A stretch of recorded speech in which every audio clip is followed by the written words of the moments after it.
our headlines today. Security Council holds a closed-door meeting regarding Ethiopia's decision to expel 7 UN officials.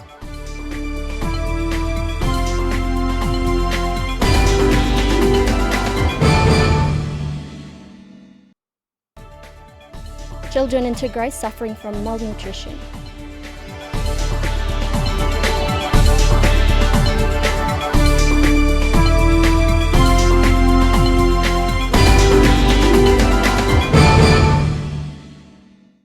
Hello viewers, I'm here with the hour's news from Tigray Mass Media Agency. I'm Erin Imana. We'll be reading the news for you today. Stay tuned. Let's now proceed to the details. Security Council holds a closed-door meeting regarding Ethiopia's decision to expel 7 UN officials. Ethiopia's Ministry of Foreign Affairs declared persona non grata to 7 UN officials, giving them just 72 hours to leave Ethiopia. The officials worked in various UN human rights agencies, including OCHA and UNICEF. The Security Council held a discussion on the matter under any other business. The meeting was requested by Estonia, France, Ireland, Norway, the UK, and the US. Secretary General Antonio Guterres stated that he was shocked by the decision of the Ethiopian government, stating that there are no legal grounds to expel the UN officials, while UNICEF released a statement saying that the Ethiopian government decision is regrettable and alarming. In a statement posted on Twitter, Secretary of State Antonio Blinken strongly condemned the decision, describing the artwork of the UN in Ethiopia as a critical humanitarian relief. Ethiopia announced the expulsion on Thursday, saying that the officials are meddling in the country's affairs. In another statement issued on Friday, Ethiopia accused some UN staff diverting humanitarian assistance to Tigrayan forces. United States threatened sanctions after UN officials were expelled. On 17 September, the Biden administration had stated that the sanctions would be imposed on those that prolong the conflict. The government of Tigray sent a letter expressing its commitment to reach a negotiated ceasefire. The Ethiopian government had previously suspended operations of the humanitarian organizations such as MSF and the Norwegian Refugee Council.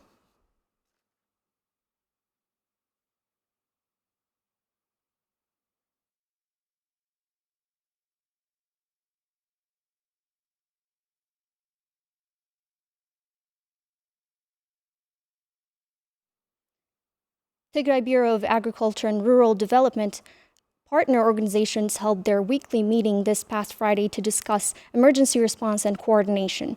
During the discussion, it was stated that 32% of children in Tigray are suffering from malnutrition, as well as over 70% of lactating mothers.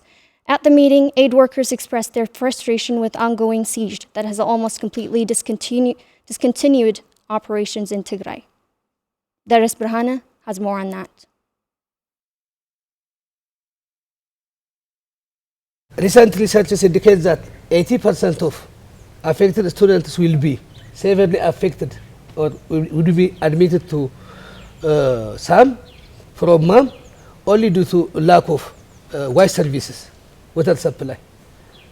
The absence of fuel actually is affecting the performance of the wash cluster. We flagged this issue many times. Still, we can't have any promising solution. And I want this to be taken as a critical issue. For the last 2 weeks, no water supply in Echila. Totally, water tracking also stopped. Schemes are not there functioning. Let's meet and do something special to address the problem of the needy people. Unless this horrific to hear the days of people where we are here. All UN agencies, all international NGOs. The other thing is we should lobby the government as well as international NGOs, especially those who are engaged in the food, should lobby the transporters. Still now, we hear that the drivers are harassed, the drivers are looted, their properties, they were intimidated, there are a lot of, but it does not affect, direct their life will continue. So we need to tell them that if they go to Adama warehouses, they will bring food. The GAM rate, the global acute malnutrition rate, or children with malnutrition rate, is increasing very, very, very alarmingly. You know, last week it was 24.2. Now it raised to 32%. 32%. Even the SAM rate or the severe acute malnutrition rate for the last consecutive 5 weeks, it goes above 3%. Now, this week also, it's almost 2.99, almost 3% for this week as well. So that the SAM and the GAM rate is very alarming. As a standard, international or the sphere standard, if it is above 15% GAM rate, the situation is at a critical situation, or it's a very alarming rate. And our GAM rate reached almost 32% for this week. And the PLW screening also conducted last week, and the PLW screening also shows a very alarming situation. Last week it was almost 78%. This week also it's 72.8%. For the consecutive 4-5 weeks, the PLW malnutrition rate is also above 70%, and this shows very, very critical malnutrition. The main indicator for public health emergency management is the completeness, and then health facilities of the different zones are reporting their report, and their progress is good. But to the western zone, no health facility is reporting from the western zone. As we all know, it's already occupied by the Amharan troops as well as the Eritrean troops. And coming to the main indicator for WASH, which is dysentery, the dysentery cases are alarming. They are increasing. So and again there are malaria cases. The malaria is increasing all over different wardas of the region, and higher number of malaria cases are reporting from Saharti. And again, in the health facilities, there is no any anti-malarial drug. And in this week, 1 maternal deaths were reported from Hentalo.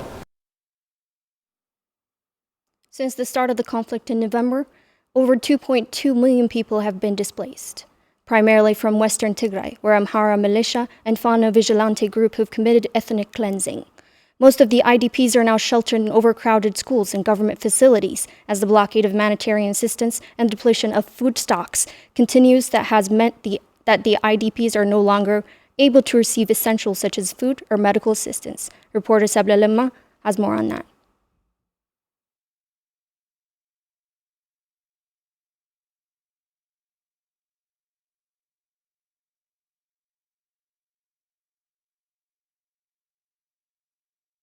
The conflict over the past 10 months has caused unspeakable destruction. There are more than 2 million of internally displaced people currently living in the government facilities, such as schools and universities in Magala, Shira, Adwa, and elsewhere. One of these IDP camps is Ethio-China School in Magala. Due to the blockade of humanitarian aid, communication services, and banks by the federal government, everyone in that camp is prone to famine, including children and the elderly.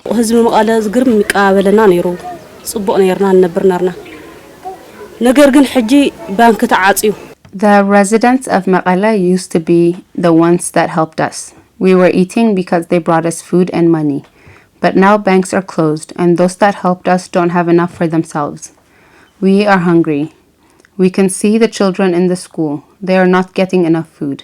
And sometimes they don't eat anything at all because there is literally nothing to eat here.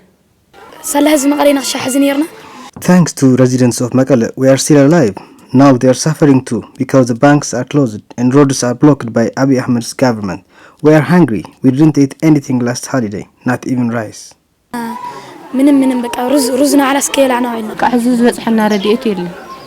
We haven't received any kind of aid so far. Even Maqala's residents are facing hunger and they can't help us. People with chronic illness in Tigray are in dire need of medical help, as Tigray has run out of medical supplies. I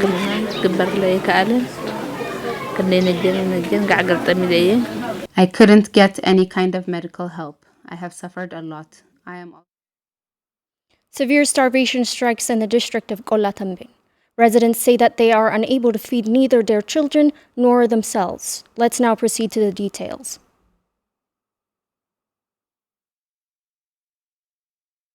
This is the severe hunger and famine that has occurred in district Qolatambin, Tabi Arrana. Plenty of the residents in that district are going through starvation and agony. Mrs. Brichikozaru, who is the resident of that district, says she and her children were exposed to grave endangerment of hunger for the past 11 months due to the invaders. As the residents mentioned, she used to make a living by raising stock such as chicken husbandry and selling chicken and eggs. But now they say that their lives have hit the rock bottom because of the invaders.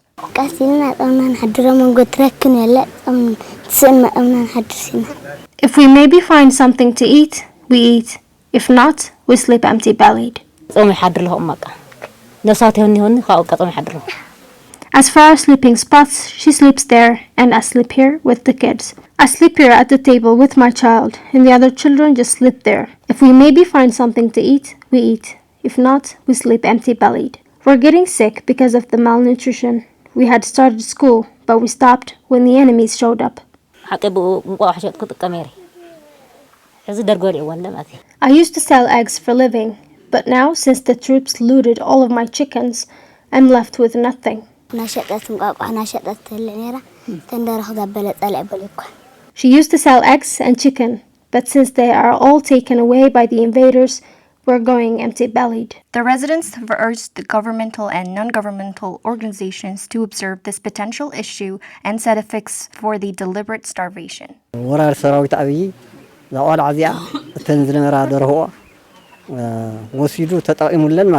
The Ethiopian and Eritrean invading troops took all the chickens she has had. On top of her disability, she is now going through another hardship. In addition, she has 6 kids, and now she is going through starvation. And some people who were generous enough helped her out with some food supplies. Other than that, she has nothing. No food, no sleeping facility. The mayor of the Tabia, Zaneva Hagos, stated that many women and children residents are prone to death and severe health issues due to starvation in Tabia Arena, which over 6,000 people reside at.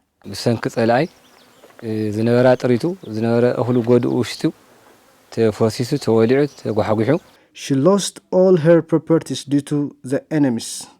Her food supplies were stolen and ruined.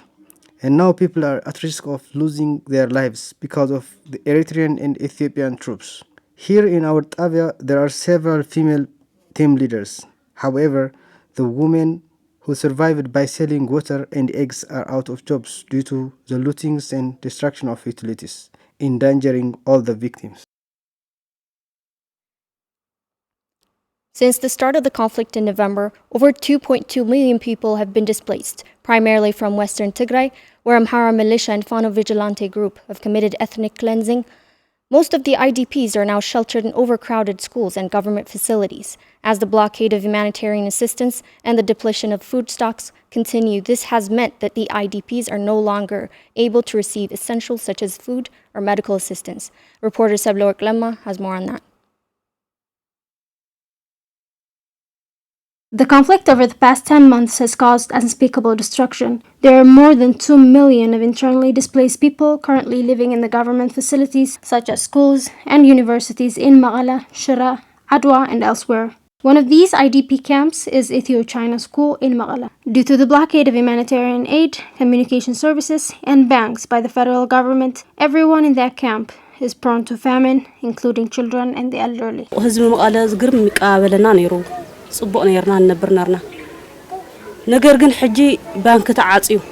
residents of Maqala used to be the ones that helped us. We were eating because they brought us food and money.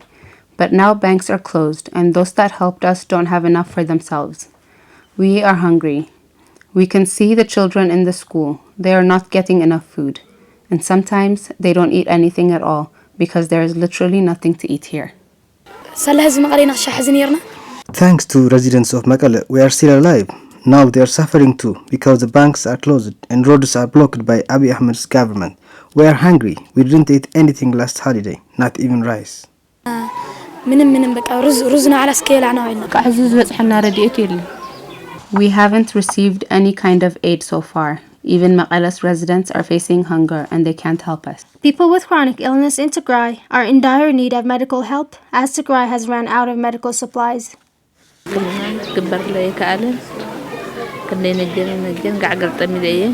I couldn't get any kind of medical help. I have suffered a lot. I am also not getting food to eat or water to drink. I must go to the hospital every month because I have cancer. After my surgery, they sent me to a fistula center. For 3 months, I received good care there, by the help of so many good people in Maqala. They used to buy my medical prescriptions and food. The residents of Maqala helped us a lot, but after the banks and network had been shut down, I didn't get any help to buy my medication. The conflict in Tigray has been marked with unspeakable horrors, including the looting, burning of crops and food supplies, while the Ethiopian and Eritrean forces as well as the Amhara militia prevented Tigrayan farmers from plowing their land. UN OCHA now reports nearly 6.2 million Tigrayans are in need of emergency food aid, as almost 1 million are living in famine-like conditions. Our reporters were on the ground in Dela, the southern part of Tigray, where they witnessed the horrific impacts on the humanitarian blockade. Properties looted, houses and factories demolished, livestock slaughtered in Ethiopia's Tigray region since the outbreak of the conflict on November 4. Letevrahan Ta'ame and Mislal Bayene are the head of families of 4 and 5 children respectively in southern zone of Tigray Salawa district. They disclosed to Tigray TV that their houses and their bread basket remained with no order of food for several weeks. They added that if the international community has immediate response, they are at the brink of days.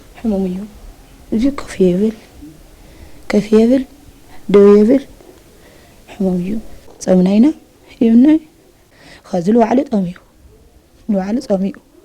This boy was born paralyzed. He is unable to sit and stand by himself.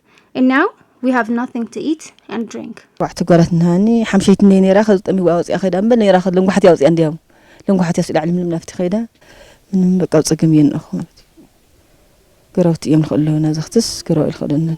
I have 5 children. My entire family is under starvation right now.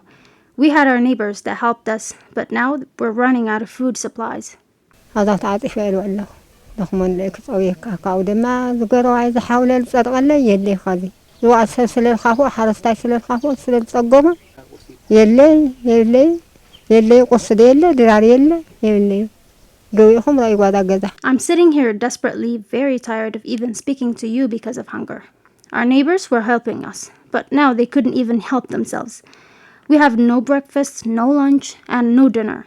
You can get in and see there is nothing to eat in there. قدم خناتات سو حمر عليره مسأيي ديجنا نيرنا كاو سأيي مويتني سأيي بالموتى ودي خيدو ودي دم مويتو غندر مويتو سيد أوارا حاوية نيرو. I'm one of the internally displaced people from the town of Hamara. Since the outbreak of the war on November 2020, I lost my husband a long time ago, and now my son. I've no one to look after me.